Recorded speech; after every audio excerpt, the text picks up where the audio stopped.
కంగారే పడకురా అందరి కథ ఇంతేరా, కష్టాలే ఎరుగని కథ అంటూ ఉండదురా, కన్నీళ్ళే దాటని కళ్ళేవీ లేవు కదా, కల్లోలం జరగని బ్రతుకంటూ ఉండదుగా.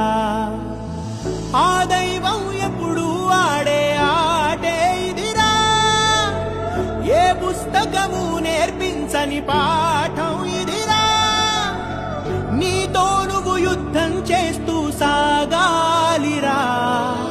ఇంకే ఇలా జరిగింది అంటూ నీలో నువ్వే మరి బాధపడకు, ఏ చెట్టు కంతటి గాలి ఉండును చూడరా, నీ చిక్కులన్నవి తీరవంటూ ఎక్కిళ్ళు పెడుతూ ఆగిపోకు, ధైర్యంగా వెతుకు దారి దొరుకును సోదరా.